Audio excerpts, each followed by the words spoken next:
What we gonna do right now is go back, way back. Shake, give me your thing. Hey, come on, hey, come on, shake, come on, shake, give me your thing. Hey, big girls like do the round, fat girls like do the round. Fat girls, let me see you grind. Fat girls just doing their own thing right there with the fat thing. Fat girls just shaking them thighs. Fat girls don't make it count. Excuse me. Baby. What's up? I thought you was gonna start hanging out with the big girls again. What is all this trash? But you like that girl, hit the ground, hit it up, and you hear that sound. Fat girl just looking so sweet. Fat girl don't make it easy. Fat girl just shake it, don't wait. Big girl, let me see you do a spin. Let go, let me see you touch your grind. Shake it up, back down. Drop me in the house, rock it out, work it, work it, work it, work it, big girl, big girl, big girl, big girl, big girl, big girl, big girl, big girl, big girl, big girl, like you around. Fat girl keep going, don't quit. Fat girl just move the damn hip. Fat girl keep down, don't stop. Fat girl wanna see the pop. Shake it, fat girl, shake it fast. Fat girl, nigga wanna see that. Fat girl bounce like a pro.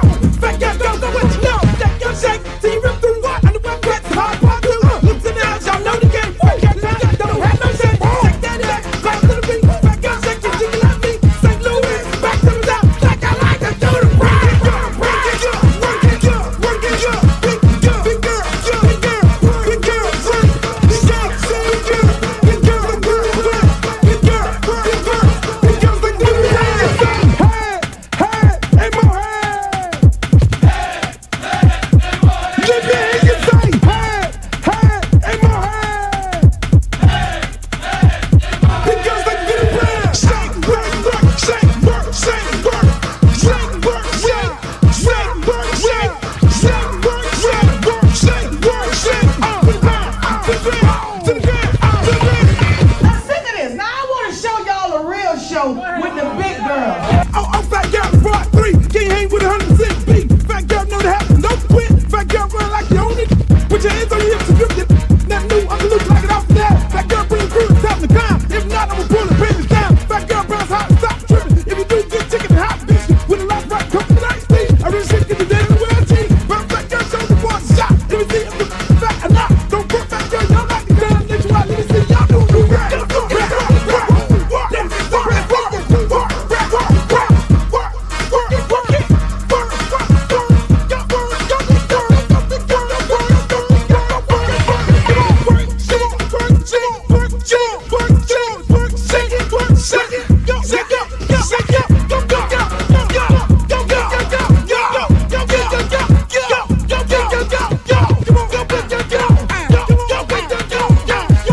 I'm serious. Where you are? Not ever.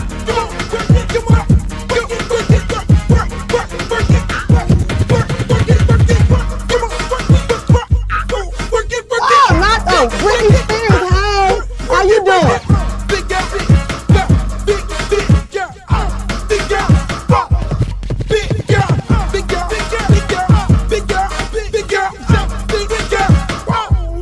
Oh, but ain't the little leprechaun. Girl, your wings are so up. You look a mess. All about the big girls. What about the big girls? Big girl, work it, work it, work. Big girl, work it, work it, work. Big girl, you done suck all the fat off your ass.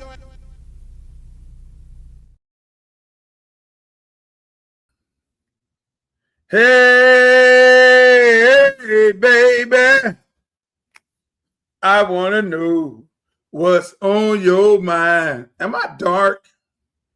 Am I dark? Are you able to see me? Is this white shirt reflecting bad? Is that what's going on here? Am I super dark? Am I dark? Can y'all see my shirt? I think I'm kind of dark. I'm dark meat today. Let me check. Let me check over here. Let me see how dark I really am. Let me see how dark I am. Dark meat Luther. Dark meat Luther.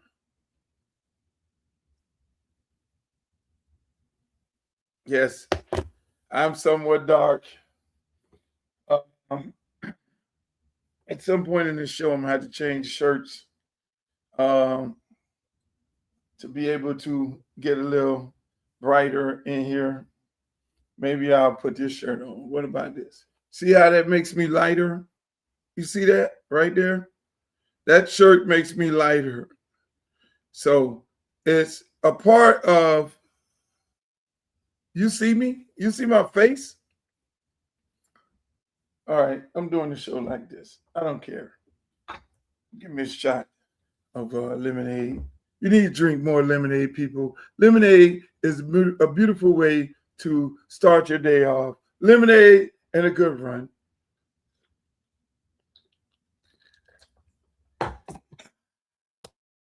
Welcome to another edition of your Shooty Uncle Luke Show, ladies and gentlemen. This is the podcast that you love to hate, because I be on here keeping it 1,100 and plus some more. What's up, Joe? How you feeling, Joe? Let me put my glasses on. Do I have my glasses here? I don't have no glasses. I don't have anything. Okay, here we go. Look at the glasses. Put my glasses on. I can see y'all. I can't see you. Who is that? Strawberry? Strawberry? Is that strawberry glow? Is that our strawberry glow? We'll wipe the glasses off.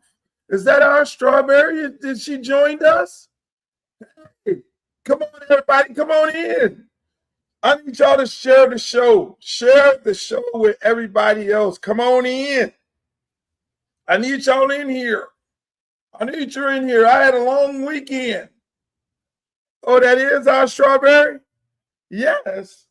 What should I call you now, Strawberry? You're from you're Vegas?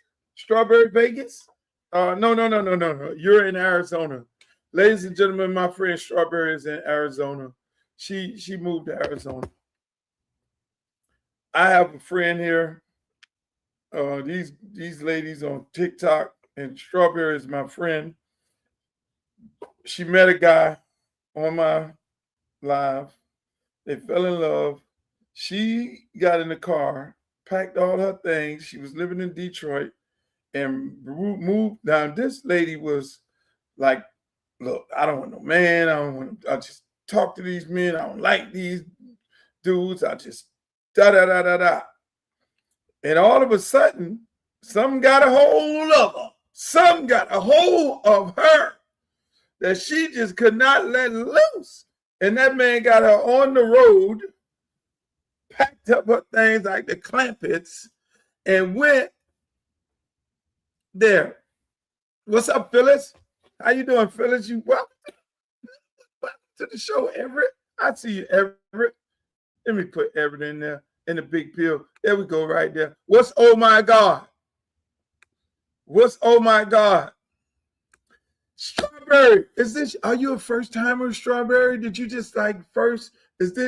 I know Glow told you about the podcast, so I just want to know if this is your first time. Is this your first time joining us? Because if it is, you joined a great show, because we do a little something different over here. You know, I'm always talking sports, politics, and entertainment over in this place. I hope y'all can see me good, because, you know, what happens is when you're doing lighting, you can get this, but the reflection of this reflects on my face. So come here at the time. Oh, I don't know where you're going at with that one. Strawberry. But ladies and gentlemen, welcome to the show. I'd like to thank you guys for joining us. Hey man, this is gonna be a really big show today. You know, we talk sports, politics, and entertainment, and there's a lot of politics going on. It is so much politics. This is bothering with me here. I don't know. I can't see myself. Maybe I added too much lighting in here because I try to get some natural sun. I don't know, but I'm assuming I'm gonna take Glow's word for it. She said she can see me, and that's it. Y'all got I want y'all to see the shirt. It's not about me. It's not about me. It's about the shirt. It's about the shirt. This is how I feel today. I feel like this today. Because I'm going to be talking about Donald Trump, be talking about sports, I'm going to be talking about politics, I'm going to talk about entertainment, we're going to talk about whether LeBron James should stay. We're going to talk about the game that we saw tonight, very exciting game, SCA and Wemby. Put him in the basket, Wemby. Put him in the basket. And unfortunately, Strawberry Team Detroit, the number 1 seed, took a nosedive. It is what it is. It's not how you start the season, it's how you finish the season. At the end of the day, the Detroit Pistons had a great season. But to be number 1 seed and get bounced, that's not a good look. I mean, a lot of people fell short at what they were doing and they didn't do their job. But all that said, with all that said, let me just say this. Hold on. You know what? A friend of mine is trying. Y'all wanna listen in on my radio show? I do a segment on the radio show. Y'all want to listen in on that? I can give y'all some exclusive. Let y'all hear my show. I'm gonna have the guy call up right now, and I'm gonna do my show live right here. It's gonna be a segment, so it's not gonna be that long. But we're gonna talk about LeBron James. We're gonna talk about Donald Trump. We're gonna talk about my candidacy for congressman. I did go to an event last night. One of my first events with the other candidates, where we spoke about the issues, and I'm going to show y'all a couple of clips of that. You had all the individuals who I'm running against, including the congresswoman who got expelled, McCormick, who got expelled. She sat right next to me. Bless her little soul. I like Sheila. Oh, Sheila. That's her name. She sat right next to me, and she was like, I didn't know you were so tall. I said, yes, I am. I'm tall and handsome. I stood up there like this, and I wanted to say, I didn't know you were so short, lovely. But I'm not. I've been nice. All of my friends are telling me, saying, no, Luther, don't be nice. Be who you are. Do not be nice. And so that is what I'm doing. I'm who I am. There's only one way to be. Unfortunately, it is only one way to be, people. And I can only be myself. In this race, it's about being myself. Hopefully, we'll be joined by Streeter and D Love Sports. They'll come on. I just gave them the link because I'm running a lot earlier because it's my day. Unfortunately, I got to go pick up Junior, take him on his escapades the way he got to go at. But again, going back to last night, I had an opportunity to go last night for the first time ever. And if Andy calls in, you'll hear my sports radio show. But I had an opportunity to go and listen to the other candidates speak, because I only see these people in articles in the newspaper. And unfortunately, in this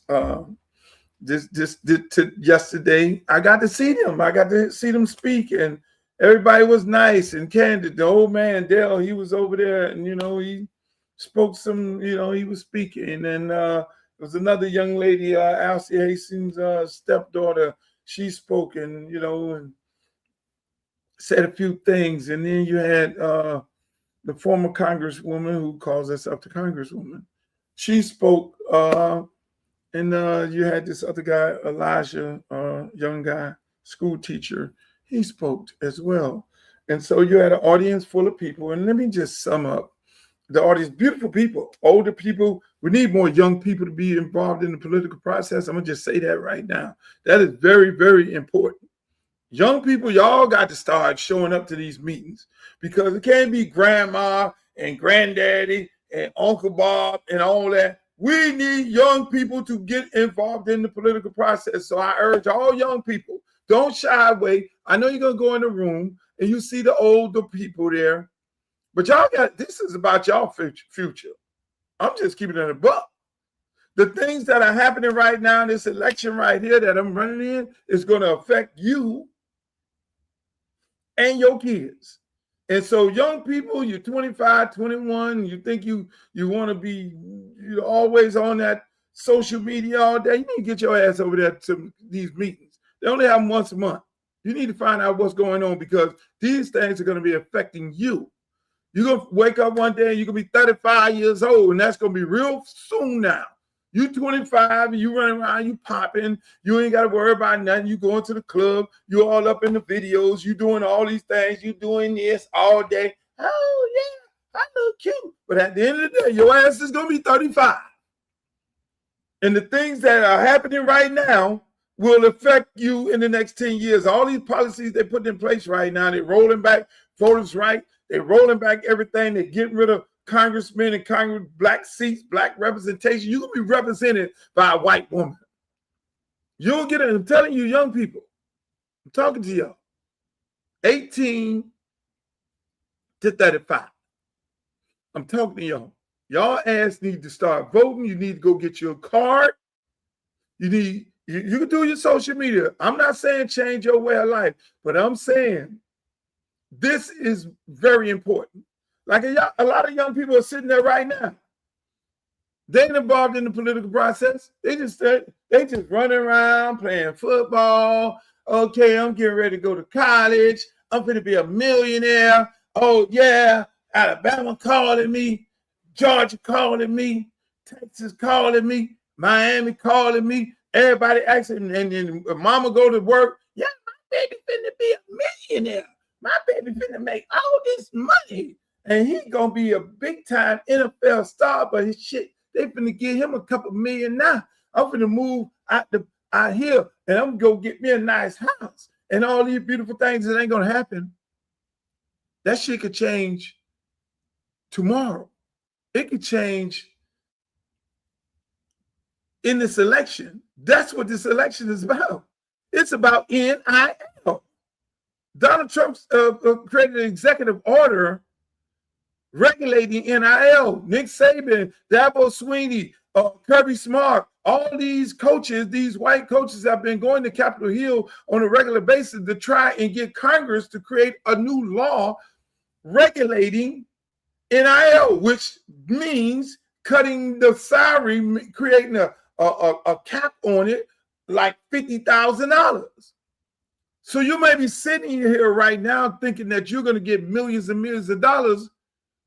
You find yourself with a guy like myself who understands NIL and understands high school and college football, and you don't have me sitting in Congress to represent you because right now you have no representation. You are not a part of a union. I'm talking to the parents and the kids. You're going to find yourself working for $50,000 when you thought you were going to be making millions of dollars. You're going to be sitting in the locker room and those guys going to be grandfathered in because they already got their contract before you got in. So everybody who's thinking about going into college next year, this shit can be affected. You can be affected.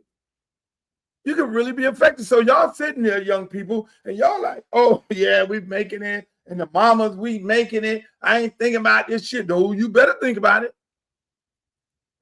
You better think about it. There's millions and millions of kids running around right now playing football, basketball, baseball, and this white, black, green, purple, most of us.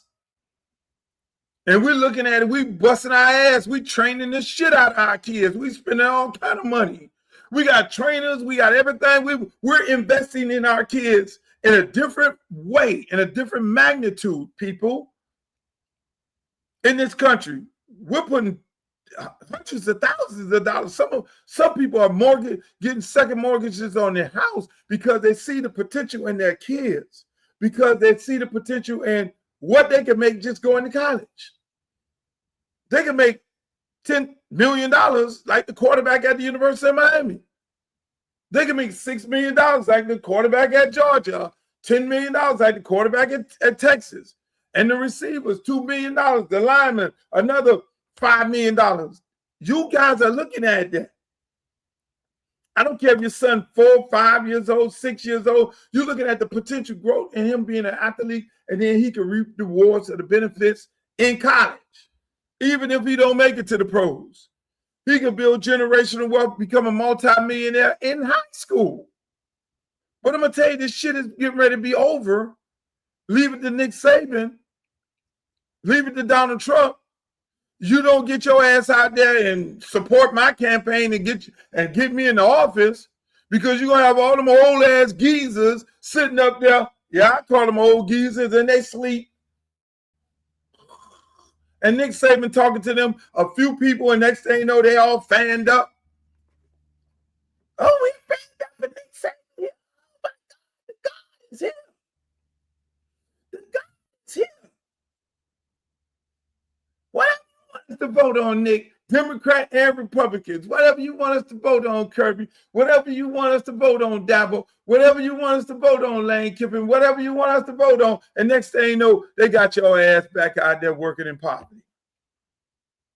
And you go roll up to the school and talk about you ready to negotiate a multi-million-dollar deal because your homeboy who played on the same high school team you played on, who went to college, and now he's making millions of dollars. His mama riding around a fucking Rolls Royce. He coming back home in a Hellcat. They done went and moved out the hood, bought a house and all that. And you roll up into college expecting the same thing because you didn't pay attention to what the hell is going on in the political landscape.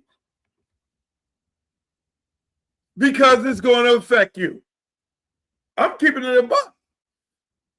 Don't let me get in Congress. It's going to be bad. That's what I'm running for. I can't even put that on my platform because that shit goes over most people's heads. Like, NIL, what is he talking about? It's not affecting us. We're worried about home ownership. We're worried about our SNAP benefits. We're worried about Medicare, Medicaid, and lowering the cost of the prescription. Yeah, we're doing all that. But then there's a lot of people out here putting a lot of investment into their kids. A lot of people. Hey, Annette, get off my thing or whatever your name is. If you're going to support somebody, go support them. That's fine. I don't need you over here. Go to their show. It's a big show here. We don't need you over here. Don't come over here. Just leave. If you're not supporting Uncle Luke and you don't have to be supporting me, but you want to hear what I got to say, and that's it, fine. I'm not even going to give you the attention. I'm not even going to put you in the big box like this. See where we have people from? You see that? So what I'm going to do with you is I have a thing called block. But yeah, these are the things that I'm talking about, people. Kids tend to, they're going to get ready to lose out. Families who thinking that they get ready to get this big money, get ready to lose out. Look at what this man said. Look at what he said. It was paid to students in the form of scholarships. What was the exact number that you said, Charlie, before?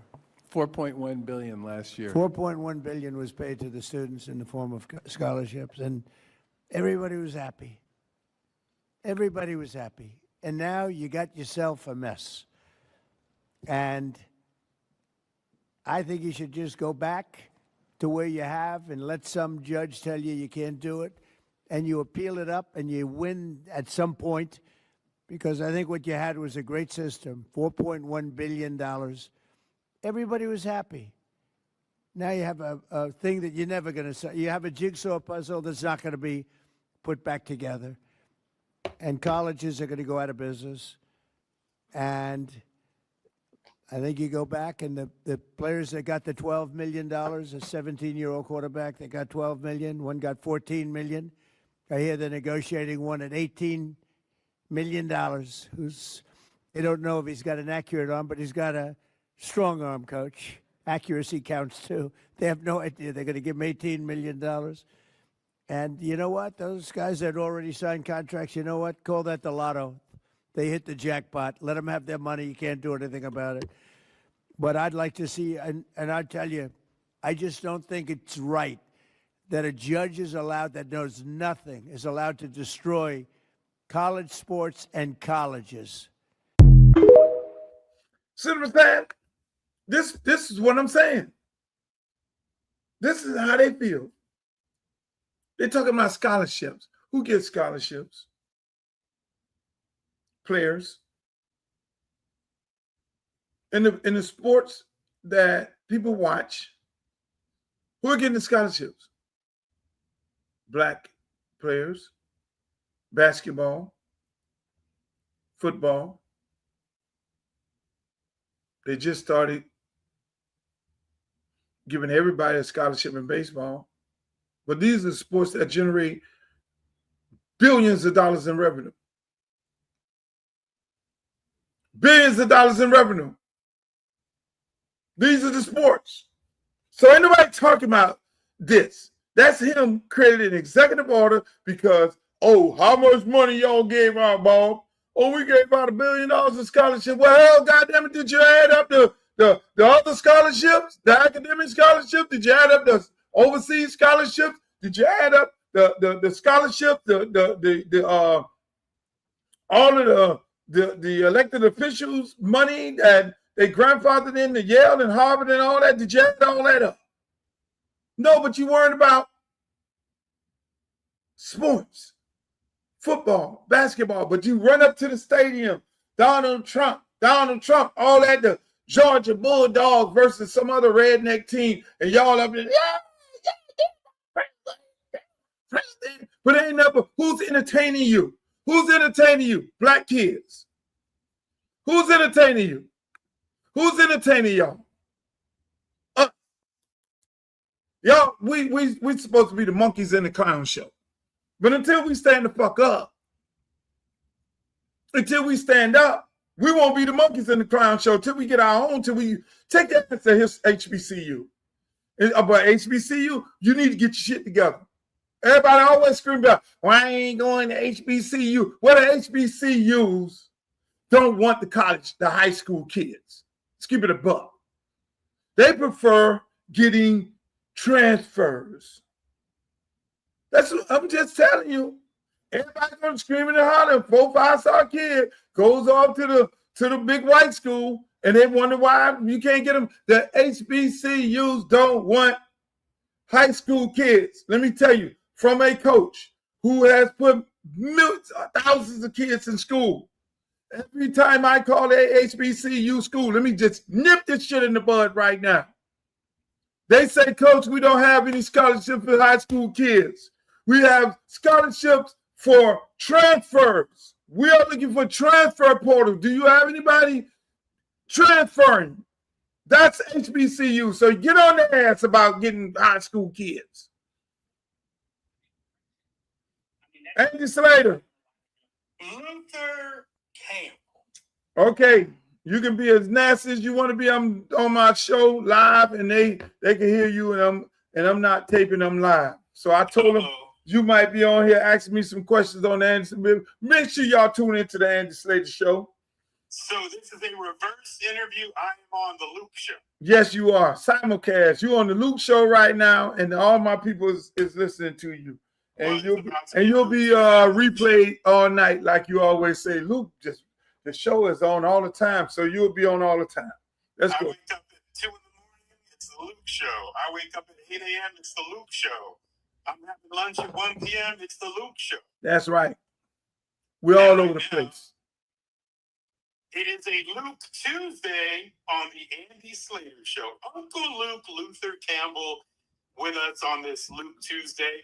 Uncle Luke, how you feeling this afternoon? I feel fantastic, Andy. As usual, I feel fantastic. You know, I had the opportunity to go to a campaign forum last night, and I got to see the other candidates. They don't look as good as I look.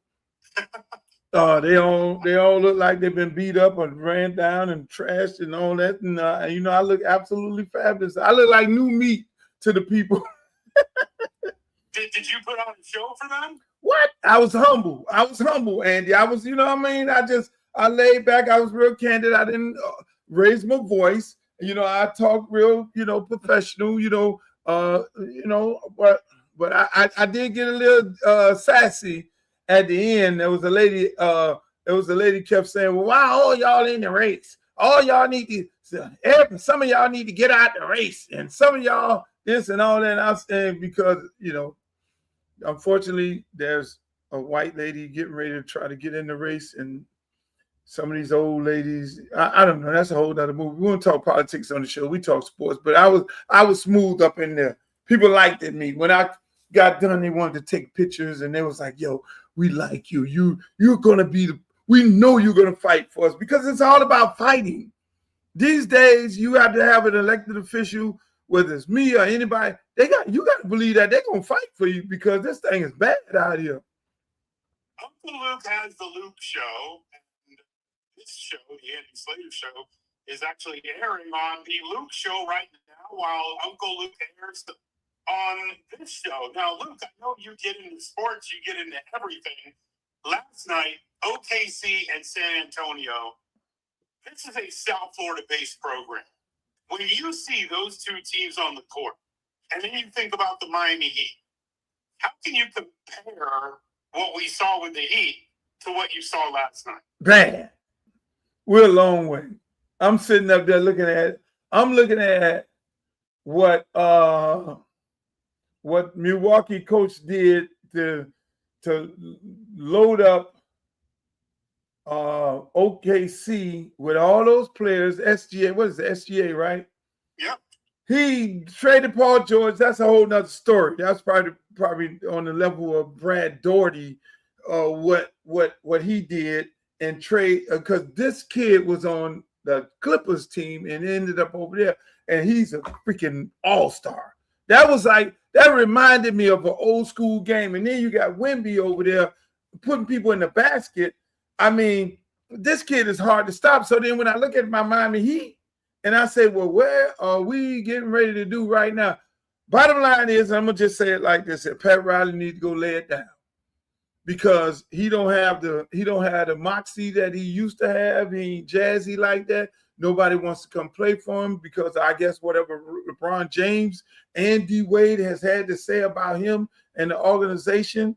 We got Bam there. I think Eric Spoelstra probably need to move up to the front office, take Pat Riley's job. Well, hold on a minute. Because on the Luke Show, they might understand your audience. They hear you all the time.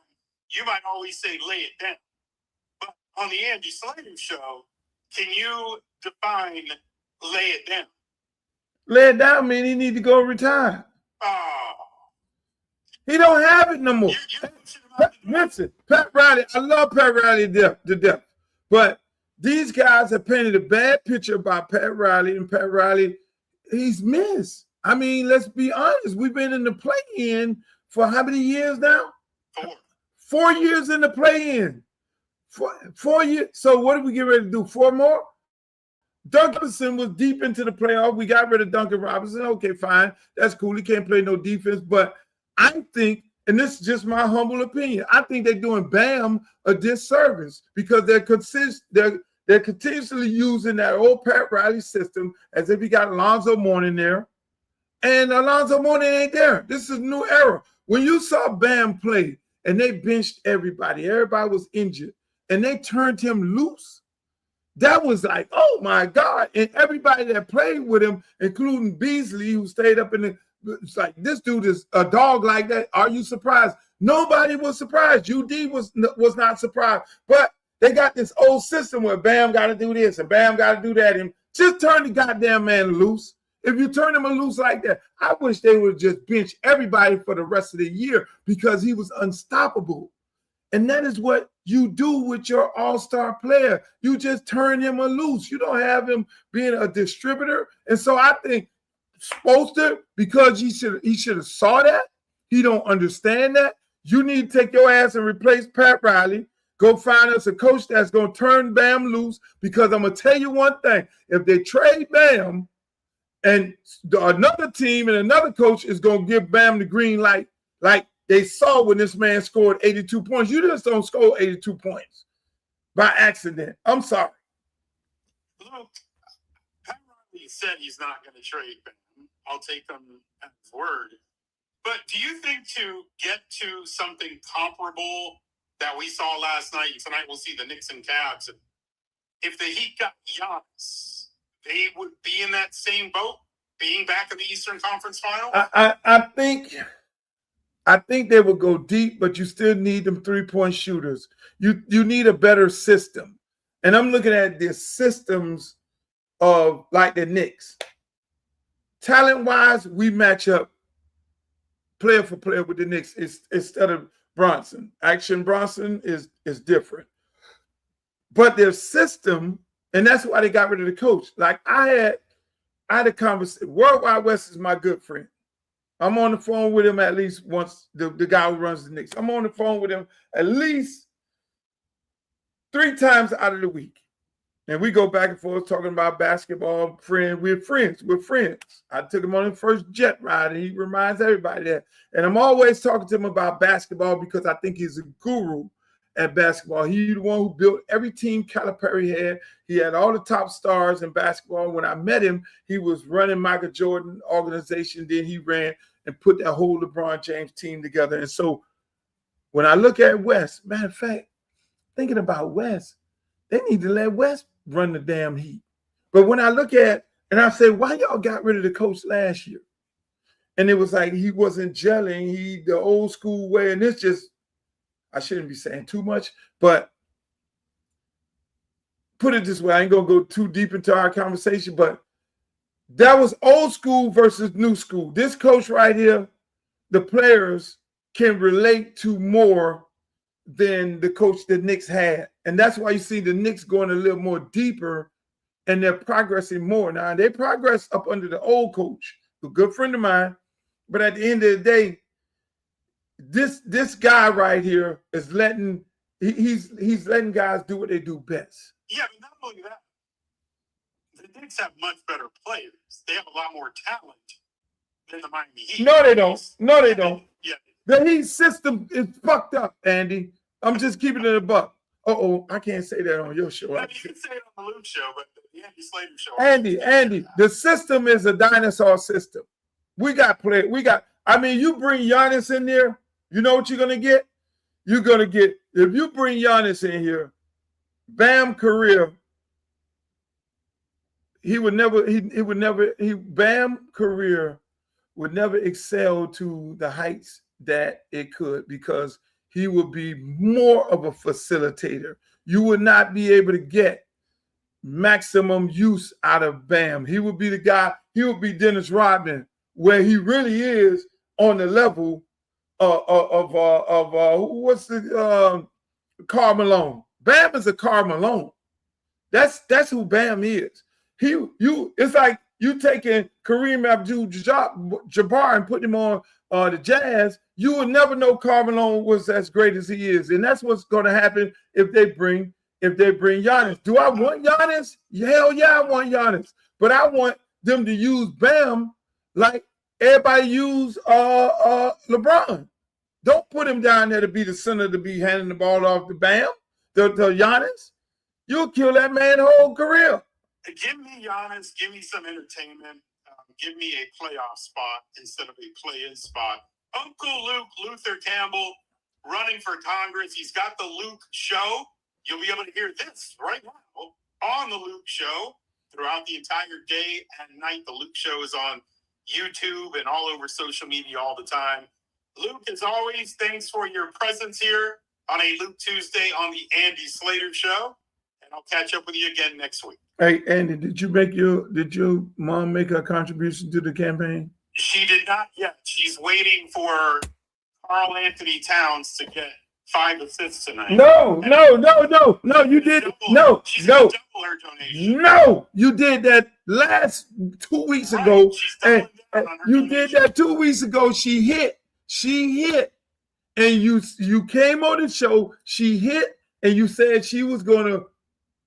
I'm just leave that alone. That might be something that might be a violation because I don't know all the rules and this shit. Y'all got me running for Congress, going up there to fight these people, and they might get me on a rule stipulation. Okay, Andy, I don't want to talk to you anymore. Are you in Colombia? Because let me tell you, Andy, if I don't win, I'm going to Colombia. I'm going to get dual citizenship, and you're going to have to explain to me. But I'm going to win. I know your first option, the one you want, is to win your congressional seat, and then your second option is to win a seat in Medellin. If I win, I can't go to Medellin. If I win, I can't go to Medellin. Hey, thank you, Andy. I'm moving on to better people, more colorful people. Streeter, he's definitely not colorful. Streeter is definitely colored. See you later, my friend. Okay. Hey, Color Streeter. What? How you doing? What's good, man? I was just talking to Andy Slater. I was just doing my podcast, my radio segment on his show. And it's you right in at the right time. That's what's up. You were talking about Bam. Do you and Giannis? And I told him straight up, I think if the Heat get Giannis, which I would love, then that would be the end of Bam would never make it to the Hall of Fame. They talk about every year. They talk about that, don't they? We supposed to get Giannis every year, right? They never get nobody. I was like, Pat Riley need to go ahead and lay it down. Pat Riley need to go on and just be like Ozzy at the Ravens. Just go and sit in the back room and be a consultant. You know, hey, come ask me some questions. Supposed to move him up to the front office because this offense he's running, it ain't, supposed to is a defensive guy, and this is the offensive league right now, and people ain't playing no damn defense. And bring us another young coach up in here and let him turn Bam loose, and we'll be all right.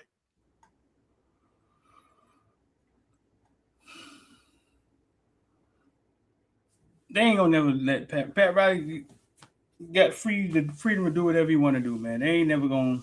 I know. He gonna leave when he want to leave. Hey, we play in for the last 4 years.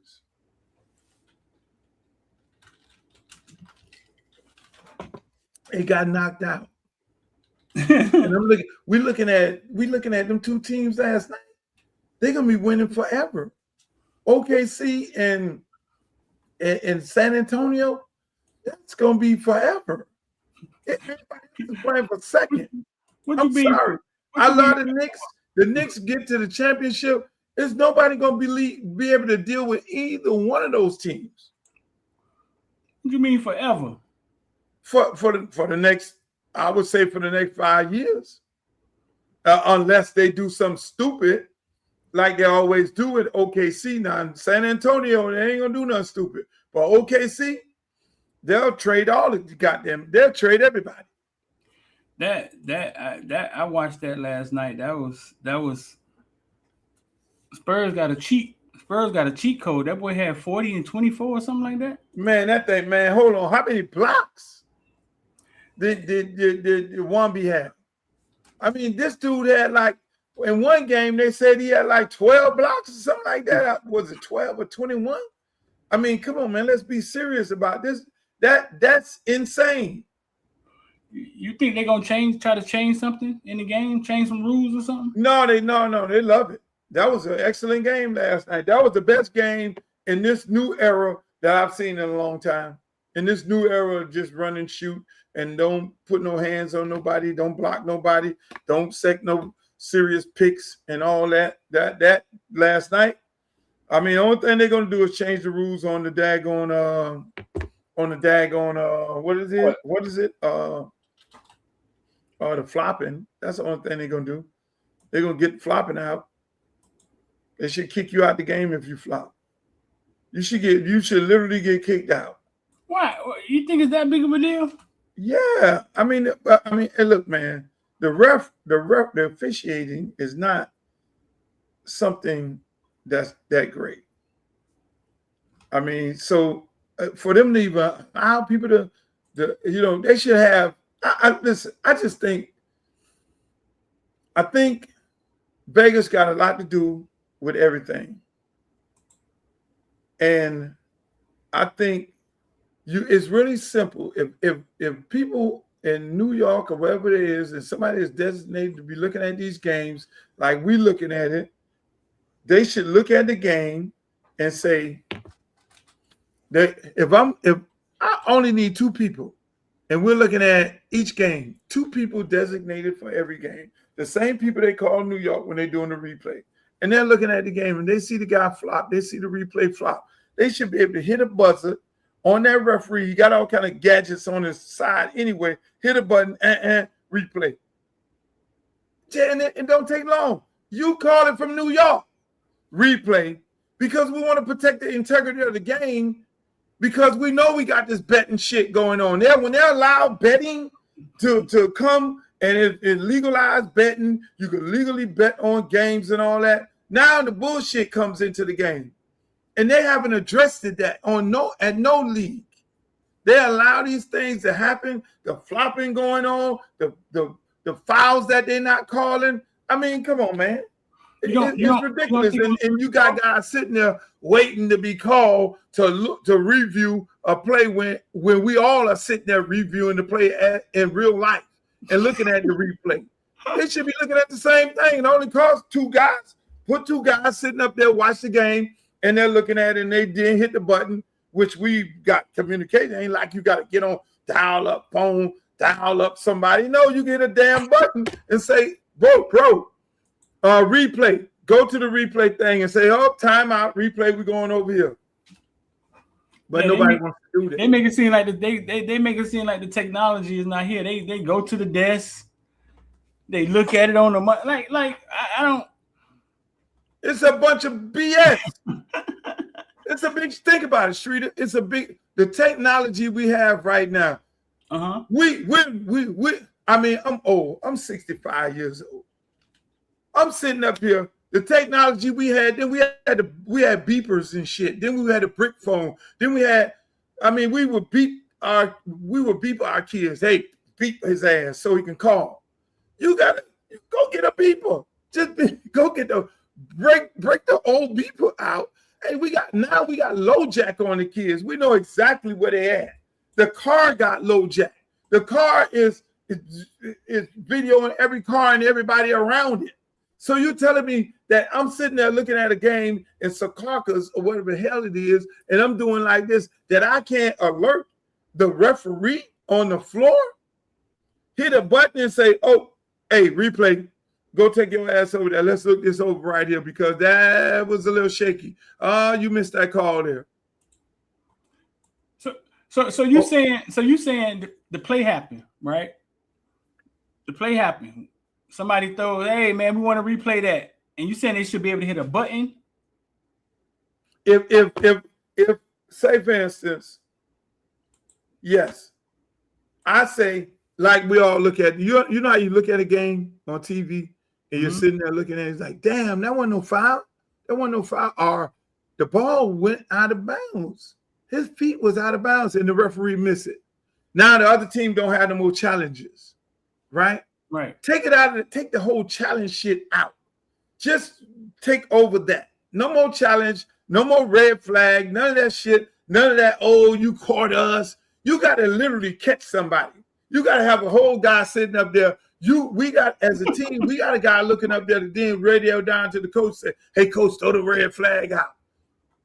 And now, they're out of challenges. So then now, they're out of opportunities to catch us from cheating.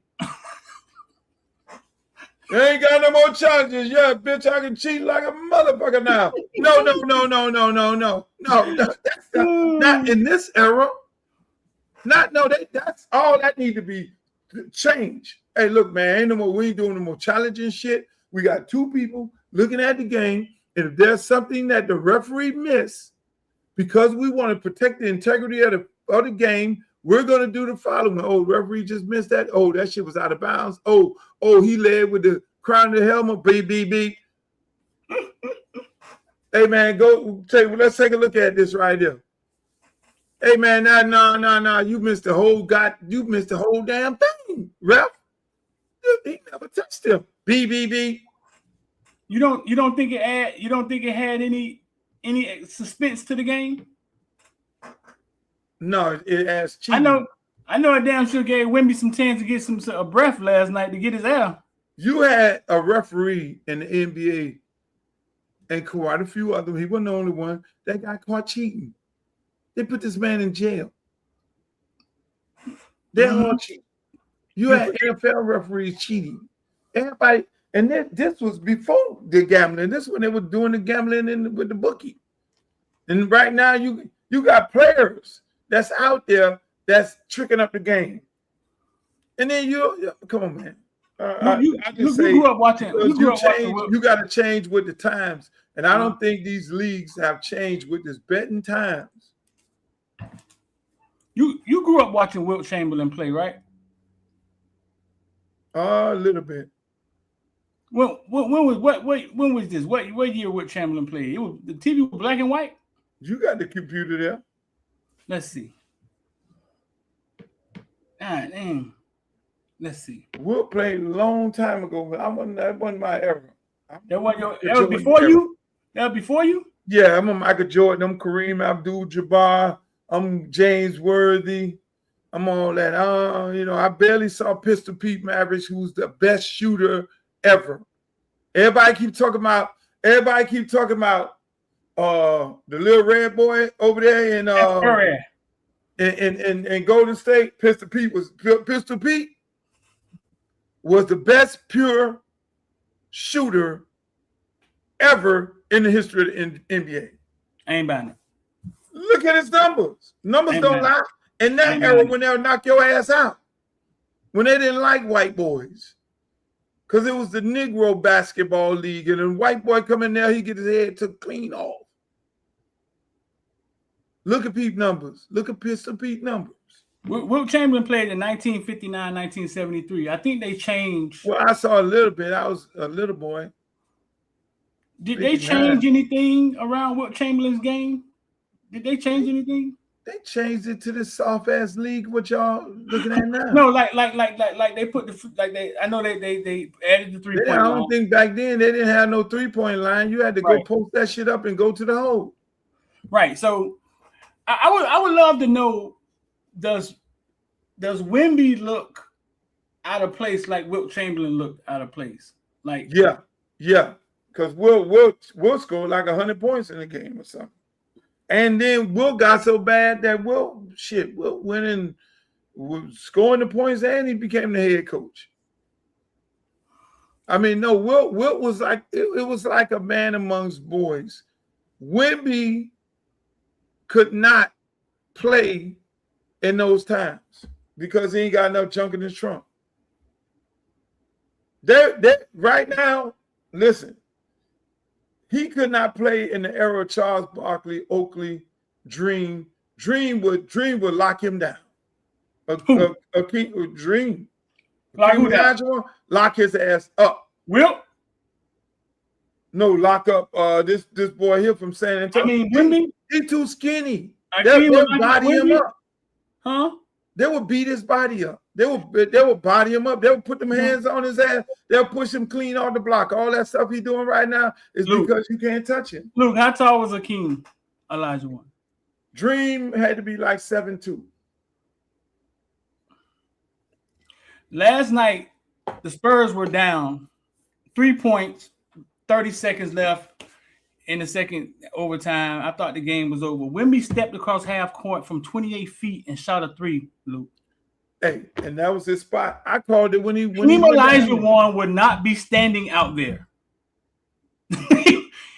He won't. That's not where he played at. If you listen, go on your computer because you're the computer man. Look at where most of Wemby's shots came from. Most of them come from paint balls. Mm-hmm. Pull up his shot. Pull up his shot spotter. All his damage is done in the paint. That dude is an excellent 3-point shooter. When I saw him go down there and go over there, every time y'all look at Wemby, when he go over there in that right-hand corner, when he go over there on the right of the TV, and that's his spot, and ain't nobody ran down there. All their ass is still back there. I said, oh, I call it, I'm in the cigar bar. Oh, that's 3. He in his spot. He in his spot, people. Wemby is 7'6" though, Luke. 7'5", 7'6". Yeah, but ain't nobody could body him. You can't put a hand on him.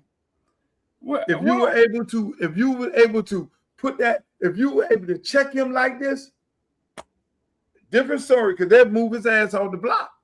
But he's not necessarily standing at the block either. He's standing at the free throw line, bro, like Dirk was. Listen, he ain't the only 7-footer, 7'6" that played in the league. There were some other 7'6" guys. Luke, we ain't seen no player like Wemby ever, Luke. Manute Bol was not Wemby. We have never seen Wemby. The boy on OKC team is not even as good as Wemby. Listen, let me explain something to you. This man is good, but he's too light in the ass. Them boys back in the days, that's why I wish y'all would have looked at. I looked at some Michael Jordan clips on ESPN this weekend. They were showing the Pistons or whatever the hell it was. Bro, them people were real basketball players. That shit was violent. That shit was really, really violent. Wemby would them dudes basketball, the back door, the things. Dennis Rodman will lock his ass up. Luke, stop it, man. Bro, Dennis Rodman has locked up.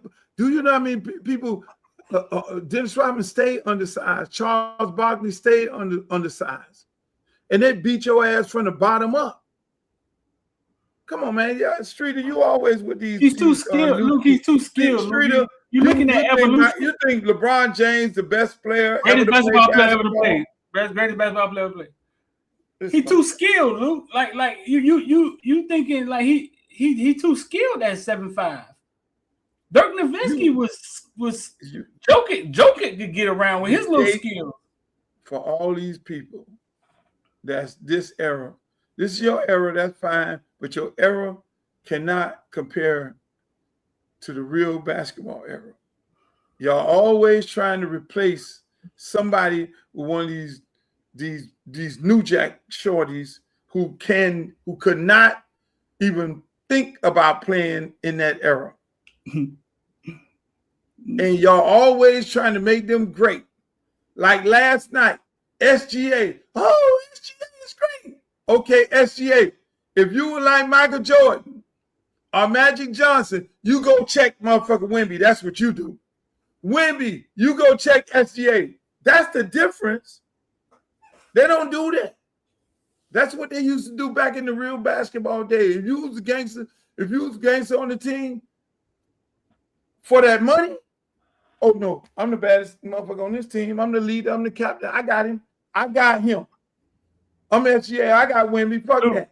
Name something in life that doesn't evolve.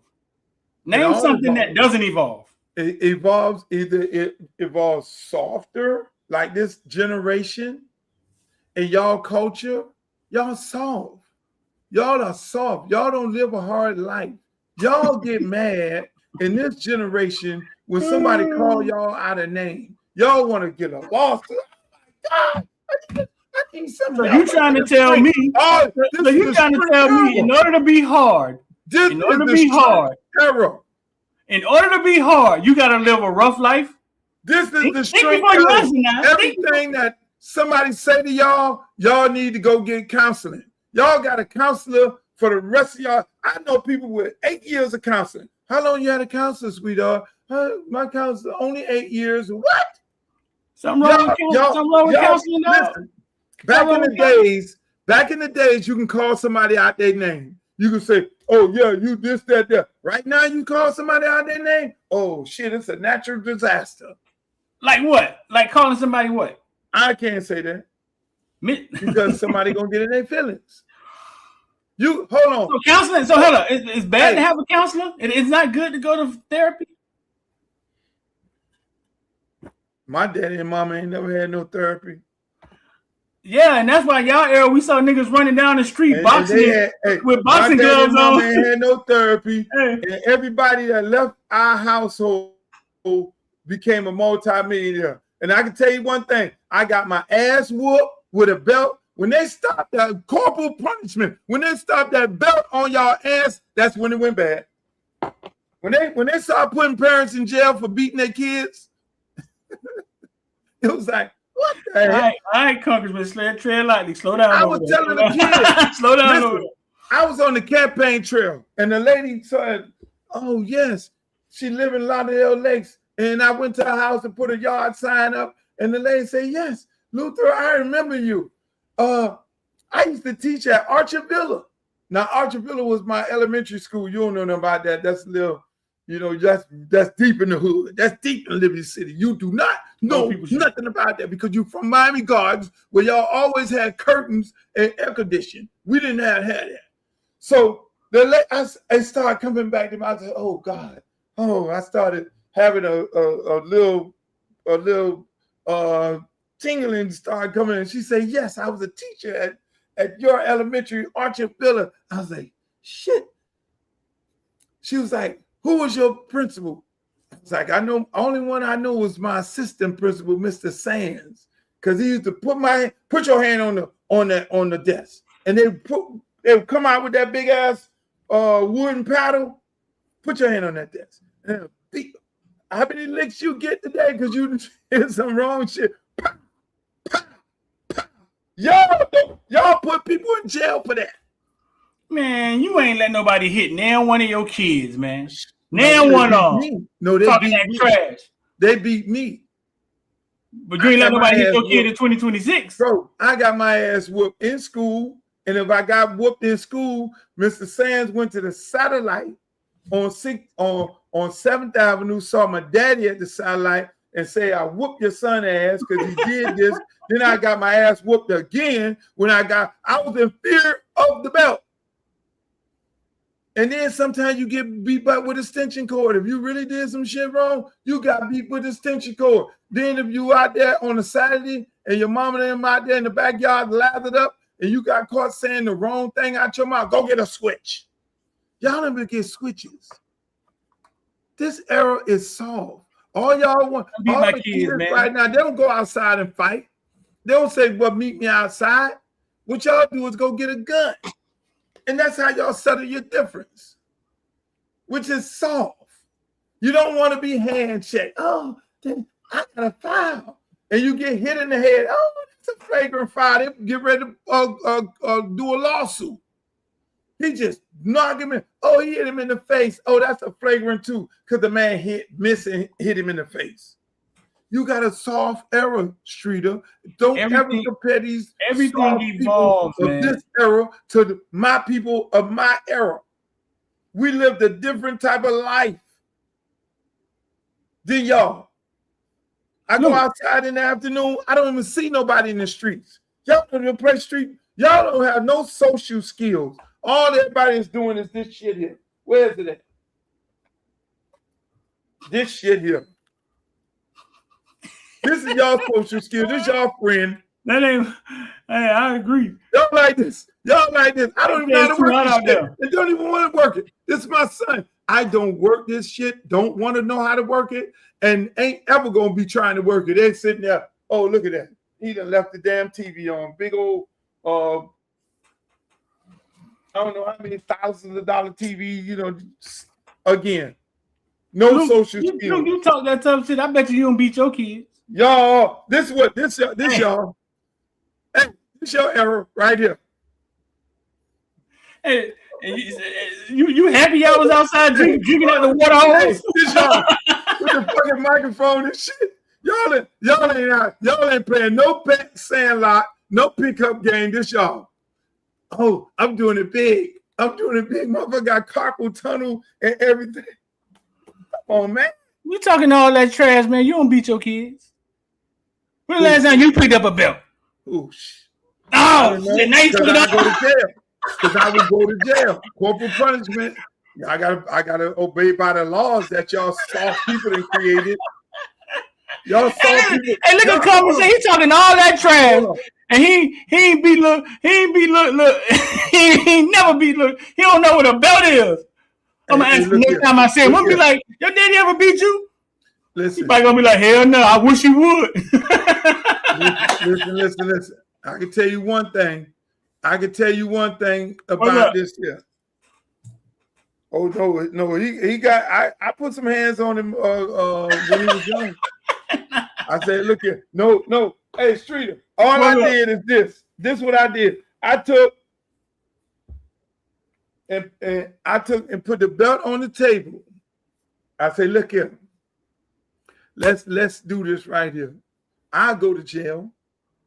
You can call the people, because your school gonna call the people. As soon as you come in this fucking soft ass school with a weapon on you, they're gonna come here, little Johnny. Come here, Blakey. Let me see what happened to you, Blakey. What did they do to you, Blakey? Did your daddy do this or did your mama do this? Oh, I see your little leg got a little whip on it. And then they call the people on you. Now the police come and knock at you. Oh, your son got a little whip on his leg. He said you tapped him up with the belt. You got to come on over here with us. Let me put these bracelets on you. Soft. Y'all soft as fuck. You know what happened back in my days? You put that belt on your ass and you go to school, and then the damn teacher said, oh, yeah, you got that belt on your ass. That's what I'm talking about. And you go call the police. Police, ain't no the school police officer. Police officer sitting there laughing. Yeah, you got that belt on your ass. That's right. Your daddy whooped your ass for doing something wrong. Or they know you getting the belt because they called up. They called home. Hey, look, Lil Streeter did some dumb shit here. He was around the corner smoking with the other the badass boys, and we paddled his ass and we sending him home to you right now. What happened?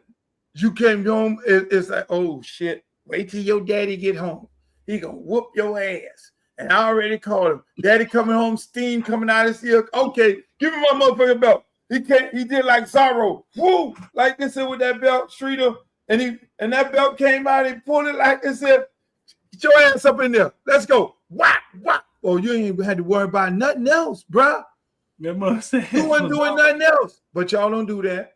This is a soft era. I can't do it. Because soon as he go to school, hey, physical. Oh, look what the little webs on your leg. Oh, man, I breathe on my kids wrong. My baby mama called DCF. Nah, you can't do it no more. You can't do it no more. You can't do it no more. So all I did, I had to use reverse psychology. I put the belt on the table. I said, look, this shit we're gonna stop this right here. You're gonna be doing the homework, bro. Because this ain't negotiable. This is non-negotiable. We're gonna let's be smart about it. What you can do is not get this belt put on your ass and do what we say do. That's all you got to do. And if I had to put this belt on you, all these controllers and all these games, I'm throwing in the lake, in the backyard. I'm throwing all that shit, and I'm not buying it again. You're going to have to go cut some up in grass or whatever it is, because I'm not going to buy. And they don't want you to throw their gadgets in the water. That's worse than a beating. So I had to use reverse psychology dealing with these times that you live in these soft times where y'all glorify soft players and shit. Rodman wouldn't have had a chance to guard Wemby. And I know how good of a defender Rodman was. Not a chance in hell. I don't think you believe that.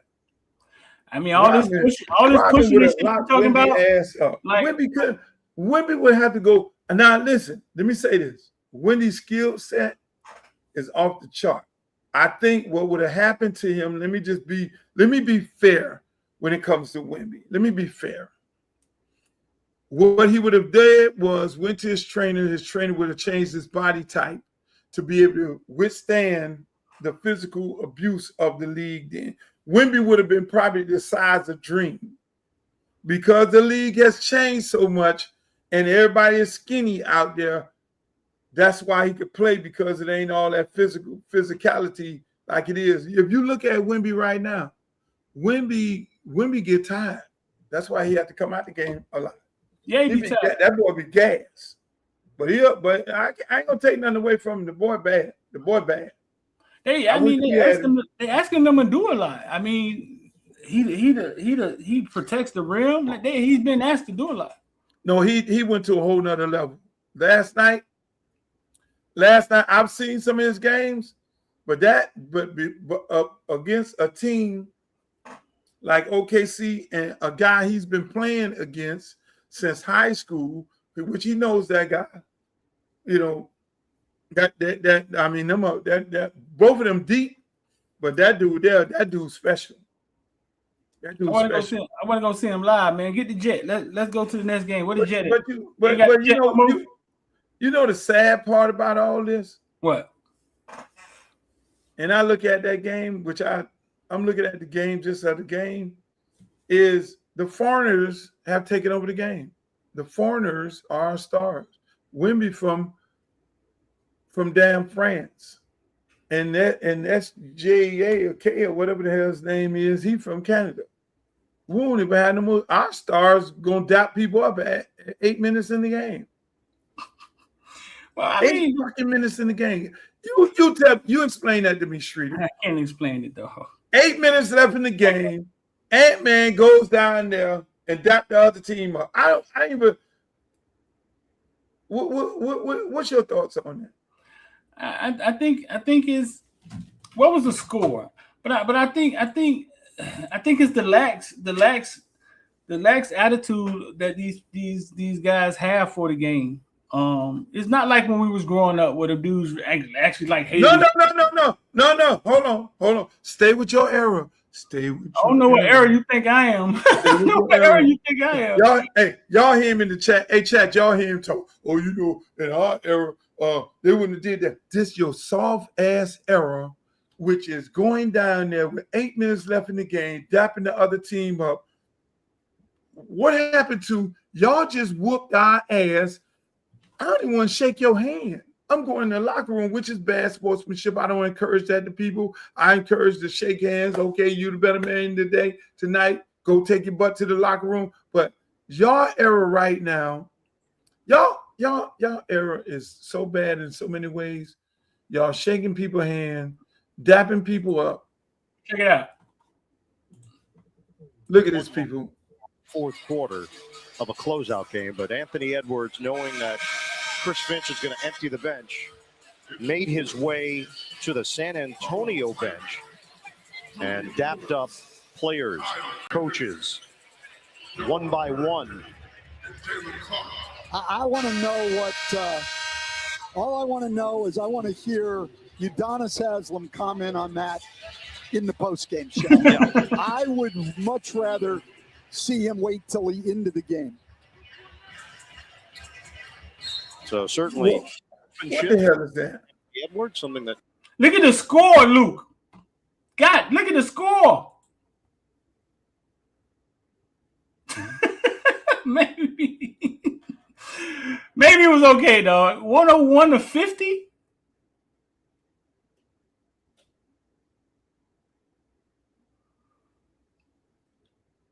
That's ridiculous. Maybe he got a date. Maybe he's not gonna stick around after the game, man. Maybe he got a date or something, man. Hot IG chick, man. He's trying to get up out of there, man. He ain't trying to dap up. Hey, listen, that's it's poor for a lot of reasons. The game. He the star. He the star of the team. He gets paid all the big bucks on the team. He's the star. Some that he don't want to embrace. That I'm the man. Unfortunately, he's the man on that team. Him and the head coach. It starts and ends with them two. All right, we got to move on to another subject because I might have to get out of here in a minute. I got to go and pick up this guy and his serious schedule. So, I want to show you this, and I know you don't like politics, but new fund that was announced today, $1.7 billion. Yeah. Why should taxpayers pay for the January? Well, it's been very well received, I have to tell you. I know very little about it. I wasn't involved in the whole creation of it and the negotiation. But this is reimbursing people that were horribly treated. It's anti-weaponization. They've been weaponized. They've been, in some cases, imprisoned wrongly. They paid legal fees that they didn't have. They've gone bankrupt. Their lives have been destroyed. And they turn out to be right. I mean, it was a terrible period of time in the history of our country. And they worked on it. I know the Justice Department, it's really been working on it very hard. There's been numerous other occasions over the years where things like this have been done. But these were people that were weaponized and really treated brutally by a system that was so corrupt, with corrupt people running it. And they're getting reimbursed for their legal fees and the other things that they had to suffer. You talking about blacks? No. Yeah, it seemed like reparation. It Who you seemed like talking he should be talking. It seemed like he should be talking about reparations. Oh, I thought he was talking about us. Oh, my bad, my bad. Who was Trump talking? For things that were wrongly done to him. So, what he was talking about was the people the insurrectionists who went and stormed the Capitol and tore the Capitol up, vandalized the place, killed, unalived the officer, and all that. And he's taking money and paying these people their legal fees back because he felt like they were unjustly prosecuted and put in jail. So he giving them reparation. They committed a crime. Again, I listen, man. I can't make it up. I can't make it up. Bro, they committed a crime. So listen, so how is this one going to end? How it's going to end? Yeah. He's gonna pay everybody, Streeter.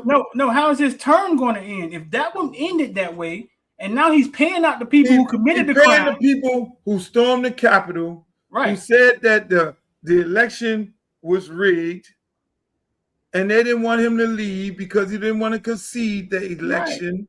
Right. And so he's getting them up again. So what you gonna do? They committed a crime. How did? Here we go. Here we go. This is how it's gonna work, Streeter. I got a bunch of people, a bunch of criminals who have stormed the Capitol, right? On my behalf, allegedly my behalf. I'm getting ready to term out. I think that I should be able to run again. Congress is going to say, no, that's unconstitutional. You cannot run.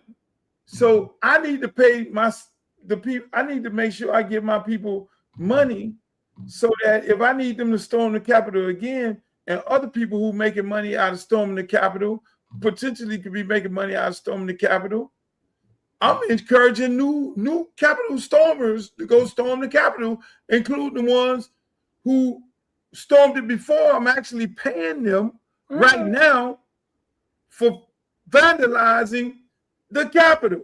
So basically, the average person is not sitting there thinking, this man is actually telling people, I'm going to pay you to storm the Capitol. I'm paying the ones who stormed the Capitol a bunch of damn money. I'm rewarding them for committing a crime. And this shit get ready to go down in 2 years. Hold on. No, matter of fact, it's not going down in 2 years because I need to pay the people I need to pay the people who stormed the Capitol for me, allegedly for me before. Then I need to encourage new Capitol stormers. If you storm the Capitol, I'm going to pardon you, get you out of jail, and I'm going to put some money in your pocket. So they are going to impeach him. He's going to get impeached in 2027. They're going to tell him he got to go. The Senate and the House. So I have paid all these Capitol stormers, and I'm encouraging other Capitol stormers that I will pardon you and I will pay you. So the man is gearing up for being impeached and having people overthrow the government. Yeah. And where are the people who said that he was so American?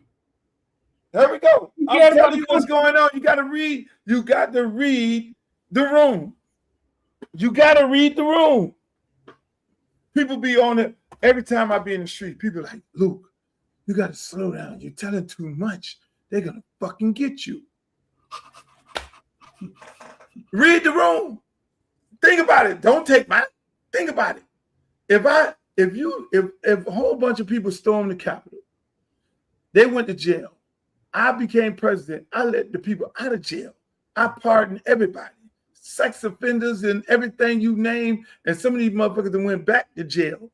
So I'm giving them money because they went and did something on my face.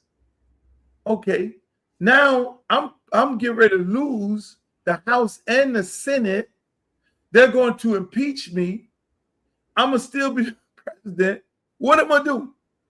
I need to get me some more motherfuckers to stand on the gate so they won't pull me up out of here. That's all you got going on. Yeah, it's like he's encouraging it. Hey, you get paid if you storm the Capitol. So shit, there's gonna be all kind of people out there storming the Capitol. When they impeach him and say you got to go, there's gonna be a whole bunch of motherfuckers standing there, but their ass gonna go to jail. This time the people gonna put the No. This sound like a National Guard. This type situation. Jail. This sound like a National Guard type. This sound like This sound like war. This sound like trying to overthrow the government, bro. I ain't saying you. No, listen. This man must be stopped, man. But Luke, you're running for Congress. You understand? You're the politic man. How do you stop him, dog? Like he's doing what he want to do. Like the man must be stopped. He got the microphone, and he can say and do whatever he want to do. Right now he can do whatever the hell he want to do, and that's why I tell people all the time: elections have consequences, and that's why I said early in this show, people, young people, you got in my election, you got to go out there and vote. You need me up in Washington to be the mouthpiece for y'all because Orange Man is out of control. You're not going to control him. I ain't going to be able to control him. I'm not going to sit up and say I can control him, but there needs to be some healthy dialogue and there needs to be some conversation as to what he's doing and how he's doing it. And you got to put people up on game. People ain't talking about this because half of them people up there sleep. They're too fucking old to even see what's going on. The Democratic Party is a bunch of dummies in it.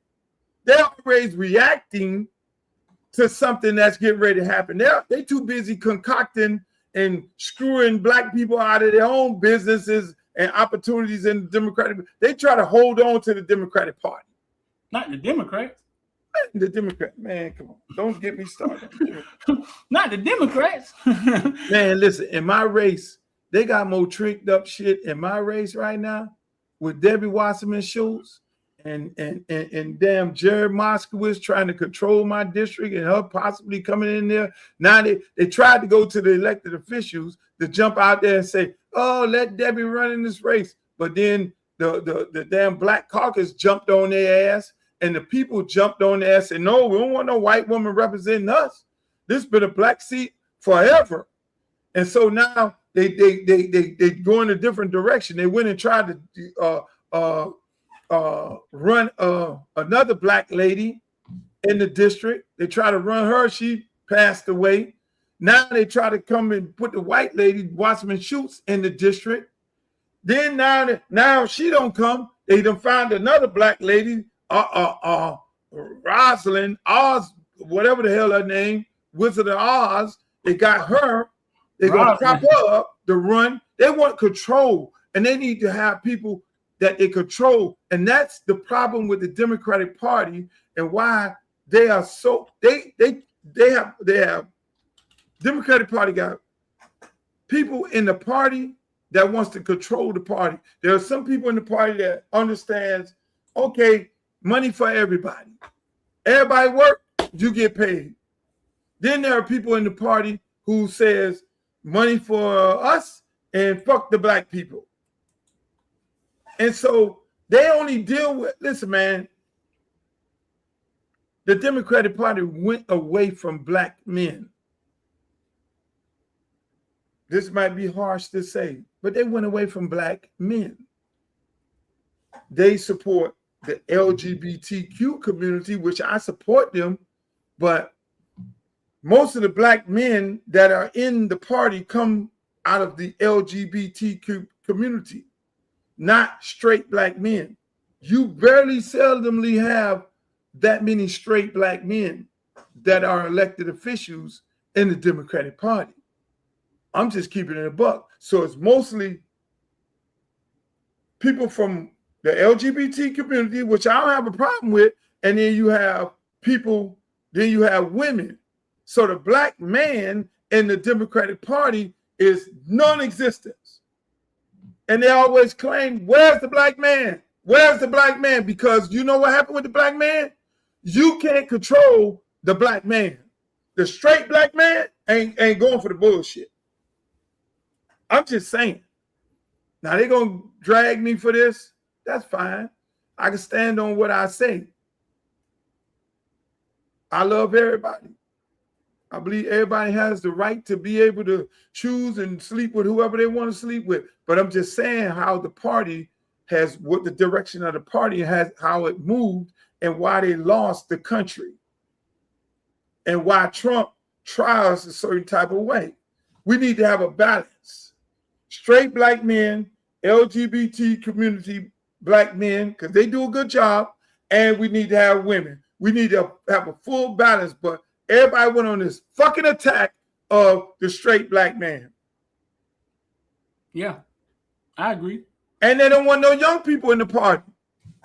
They want all the old heads to be sitting up here and running the damn party. All these people who are 80 and 90 years old, they want them to run the party. And they fall in line with the bullshit that's been going on for the longest. I'm running in a race, Streeter, and I'm talking about the same thing that we were talking about 30 years ago. Affordable housing, SNAP, protecting the SNAP benefits, which is welfare checks, which is food stamps, Medicare, expansion of Medicare for all, Medicare, Medicaid. We need to bring black businesses. We need to get the banks innovative to donate and treat black business and black opportunity. Come on, man. We need our schools to have better schools, and we need to put better things in our schools. So who did that to us? Who did that to us? Is the people in the Democratic Party. The ones they appointed in the party, the ones they put in the party, the black people look like us who gentrified the neighborhood. I mean, you live in Miami Gardens, right? You live in Miami. How many white people live on your block? White? Or Hispanics. Oh, a lot. How many lived there when you grew up? None. 2, maybe 1. Case in point. My case in point. You're getting ready to get moved out of your own neighborhood that you grew up in. And you know why? Everybody else left because of lack of opportunity.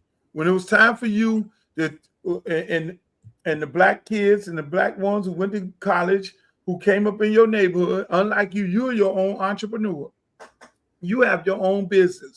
You survived it all. But if you went to college, came back from college, went back home, wanted to stay home and wanted to get a good job here in South Florida, that job wasn't available to you because you were black. You got passed over. You got passed over when you took that degree down there and said, I want to get a good job. My degree says this. I interned here in these big law firms. I interned at this corporation, this big, whatever the hell it is. And then you went up there and the person who don't look like you, less qualified than you, the least amount of experience than you, got the job. They were able to afford to stay here. You went to another place, same thing. Another place, same thing. Because when you look at these corporate offices here in South Florida, and you walk up in there, you see a bunch of Hispanics, and you see a bunch of white people, and you don't see a few people who look like us.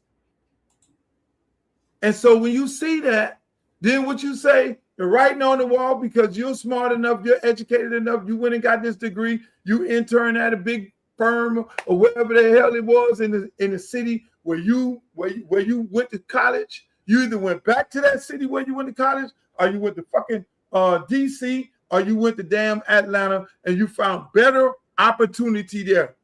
And so then now you got to sell grandmama house because you ain't trying to live here, because you ain't trying to raise no kids here. And that's why the hell they say, well, why are you running in Congressional District 20? Because they have a chance to save their community. These are black people who own houses in this district. These are black people who own their houses in this district. It's a Caribbean, my peoples over there, Jamaicans, the Bahamians, and the Haitians. They got an opportunity to keep their shit. And that's why I come in there. I'm here to help them keep their shit. So when kids leave and go off to college, they come back to a better opportunity. They can get a job right in their own community, a real good job. They can stay in mama house. They ain't got to sell mama house. They ain't got to worry about being gentrified or whitewashed out. They ain't got to worry about the affordable housing being put up and it ain't affordable to us. Do you know what they do, Streeter? They they'll go get the government projects, build some nice, pretty, affordable houses. They'll put the management in. They'll tell them they're building for the community. The community all excited. Yeah, we finna get some new buildings up in here. You know what happens? They build the buildings. You know what they do, Streeter? They take and you go to the rent office, to the management, and the management say, I need 5 years of tax returns. Mm-hmm. I need to know your job, where your 4 years. I need a recommendation from here. I need this. They take you to jump through all kind of fucking hoops because they know you don't have these things. But they don't ask the people who don't look like us the same thing. So then now you look in the building, all of a sudden you see these people walking around the neighborhood. You're like, God damn, when they start feeling like they can walk around here free in your whole community. And so I look at the district that I'm running in, I can save it. But I can tell you one thing, if it's left to some people, they're trying to push this Debbie Wasserman Schultz in there because they need to continue the gentrification project of gentrifying this neighborhood. And if these black folks in Congressional District 20 go for this bullshit, and that's why I'm telling you, these young people, y'all gonna be the one to make it different, because a lot of these old folks, they going for the okie doke. And then there's a lot of old folks who ain't going for the bullshit because they tired of business as usual. They call me up when I go see them. Look, thank you, Jesus. I know you gonna fight for us, goddammit. And that's what I'm gonna do. I ain't going out there to play with nobody. Alcee Hastings was a fighter. I'm damn sure a fighter. And that's what we're gonna do, Streeter. So Debbie not running? Man, Debbie gonna wait till the last minute. Because if Debbie take her ass out there, and y'all tell them this, if she take her ass out there, start running, you know what neutralizes her? See, this is why I'm. Oh no, Luke. I think you're scared of Debbie. I went to this meeting. You're scared of Debbie, Luke.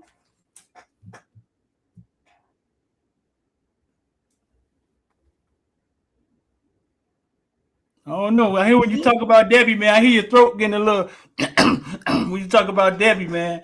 Man, come to your house. Debbie ass on. Bring Debbie on. You scared of Debbie, man. Oh no, Come on, Debbie. Come on, Debbie. Bring your hot ass on over here. Because I'm gonna be the hey. Come on, Debbie. Come on, sweetie boogie. Oh no, dog. When I hear you talk about Debbie, man, your throat starts getting a little. Hey, look, Debbie gonna come. Debbie gonna have all that money, and I'm gonna whoop Debbie ass. I'm gonna whoop Debbie ass. Because Debbie don't know nothing about no black people.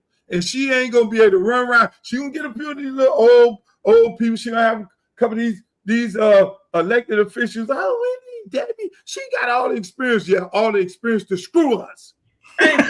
Listen, yeah, all the experience to screw us right here. No, hell no. You ain't gotta worry about it, Streeter. I'm gonna tell you like this here. I want Debbie in the race. Hey, they asked last night, they said, why all y'all don't get out of the race? There's too many of y'all in the race. Yeah, I don't know. I was like, I don't know who the fuck y'all talking to. I said, hold on. I told the lady, I said, look here, lady, let me ask you something. So if everybody get out of the race, because y'all say Debbie coming in the race, and she got $2 million of money, then that's one of us gonna have to run against her. Or y'all want everybody out the race and let her have the seat? I didn't say that. But the numbers, what fucking numbers? At the end of the day, the last thing I knew is everybody gets the opportunity to vote on the candidate that they like. Simple as that. The best man win. A woman. Do you want Sheila, the convicted? Do you want Dale? Do you want the Mr. Elijah? Who do you want? So, hey, all I know is this: ain't nobody resume deeper than mine. Ain't nobody, and that includes Debbie with her 30 years of fucking in Congress. Can't compete with mine. They asked me, Streeter, so what's your resume? Where the fuck do I start? Where do I start? Really, I really want to know. I gotta go pick my son up right now. I'm late, but I want to know, where do I start with my resume, Streeter? Put it on paper. Put it on paper. Kids, how many lives have I saved? How many millionaires that I've created? Put it on How many paper. Let them buildings see that it. I built? What the fuck? You gonna ask me my resume? Put it on paper. Let them see it. That shit like a scroll. I want them to tell me how many people I've fought for in this community, in this country, how many millionaires I've created, how many other millionaires I've inspired. I'm driving to the meeting yesterday, and I look at the truck over to the side, and I see the pickup truck and the kids in the back of the truck. Damn, that's our shit, Streeter. You put the kids in the back of the pickup truck, you bring them to practice. That's how I say, look at that. You don't even know. There's a Devontae Freeman in that damn truck. There's a C.J. Charles Gaines Jr. There's a Raheem Cato in the back of that truck. There's a John John Miller in the back of that truck. They all rode in the back of the truck. Them people don't know nothing about that. They don't know nothing about that, Streeter. They want to sit up here with the bullshit. No. Put my resume. I told them like this, hey, man, y'all talking about fight. Everybody talking about fight. We need somebody to fight. Debbie can't fight like me. Debbie just fight with a mouthpiece. She don't bring no money back to nobody. And she brought all her money back to the rest of them in there. They talking about some bullshit. I'm sorry. They tell me, Luke, are you going to come tonight? For what? Where am I going to sit up there and come on now? Okay, Streeter. Come where? Go get Blake. All right, man. Just don't let Debbie walk in your house and take your remote, man. All right. I know you ain't at Liberty City. You don't have home field advantage. All right. Look here. What? And I was supposed to take Jack. I was supposed to drop Jack off to get a haircut. I'm on here with you, who always show up late. Listen, man. White people gonna vote for me in the district. It's 20% of them. And the 15% Hispanics is going to vote for me in the district. The black folks going to vote for me in the Caribbean folk. I don't give a damn about no Debbie and nobody else in the race, because they know if they want to get some shit done and some resources brought back to the district, I'm going to tell you right now, you better start looking. If I win, you start looking right now about buying property in Congressional District 20. Because I'm going to tell you right now, the benefits of living in there with me as a congressman is going to be far better than the benefits of you living in anybody else's district. I'm going to tell you that right now, Streeter, because all the resources going to come there, and it's going to come there for the people of my district. Now, your ass lives somewhere else. You better hope. Hey. What's up? Your ass lives somewhere else. Hey, all my Spanish people finna vote for me, and all my Jamaicans and my daddy and my Bahamians in the district vote for me. God damn it. We get ready to win this thing. We get ready to go to work. Put me to work. Please do not send me to Columbia. I don't want to go. But if y'all, so Streeter, you going to, hey man, look at man, when we win, I gotta take you from covering Mario, and you gotta come over here with me to Washington. We're going to Washington. We got a lot of work to do, and everything like that. Hey, Williams, y'all. Hey, Streeter, you have a good day. I might come back on here tonight with you because I did have some more stuff to cover. I wanted to show y'all Me in the meeting. 2028. And so we cannot expect That's who I'm our running against. white Democratic allies and our That's who I'm political running parties against. to be taking away our representation. We have to stand up against. These are the people I'm running against. That's you. Are you ready to You fight? don't care. No, you don't care about them. It's Oh, them. why? What you doing? Leave my camera alone. We met on Sistra. We met everywhere. We met These in are the people Melrose I'm Park. running And we were talking. You sitting there, ain't you? You right there, ain't you? Yeah, that's me. Our voices heard in Washington, D.C. And I'll pass it on to them. These are the people I'm running against. Well, good evening, everyone. I'm your Congresswoman Sheila Sheffield from Point Lake, and it's been a long She's not the time. congresswoman no more. These are the people. Oh, there go me. Look at that. Look at that dude there. Am I not the most handsome guy in the race? Come on, man. Come on, Streeter. Man, Streeter, you around that bullshit, man. Man, come on, man. Debbie ain't even there. Where Debbie at? Debbie say, man, where Debbie She's at? scared of me.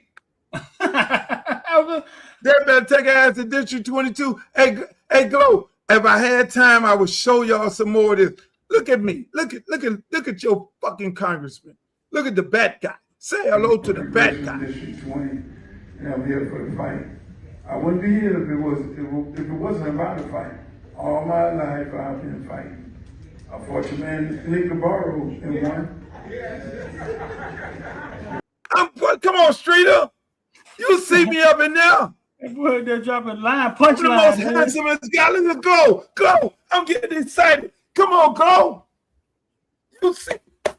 You talking about some fucking bring Debbie ass on. You took a picture with any other That's right, Williams.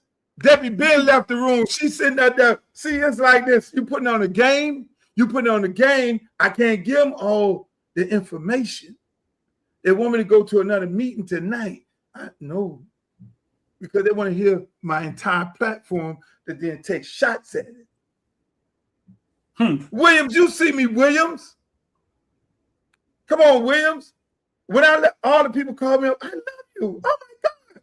Come on, man. Don't sleep. Hey, Streeter. I'm leaving Mario and if you get an offensive lineman and who Dennis do his, I'm leaving all that to y'all. You ain't going nowhere, man. You came for life. I got bigger fish to fry. You came for life, man. You ain't going nowhere. Okay, yeah, I believe it.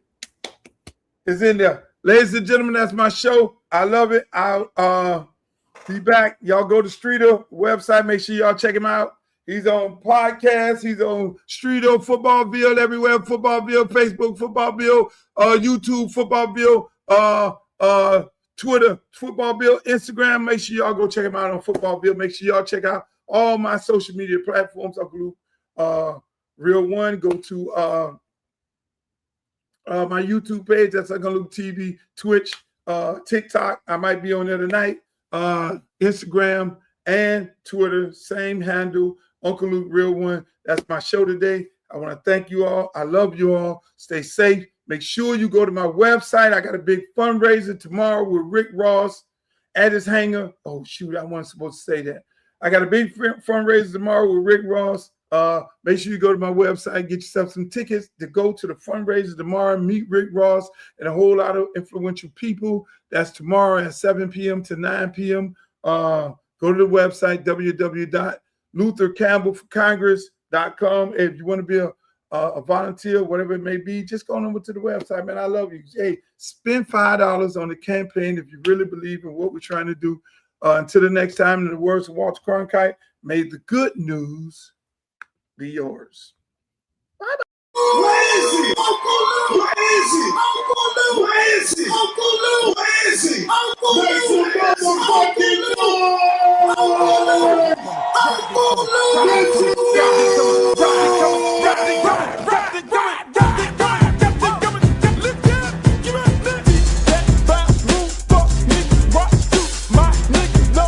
ain't nothing but so good. Street that in the house, Mr. Structure, watch him out. I like my hoes, never home, always in the street hoeing. Things in the state with their ass cheeks showing, looking fly with the hammer-nails, then I'm bending that coos. None of them like to run up and on, like the big booty hoes, cute faces. Little nigga hit it on the first day basis. is glaring. Keep a nigga staring when you're wearing down a Karen. But skip shit to keep a nigga looking at you. In the bunk section, you can show off your tattoo. Even if you're a Max 2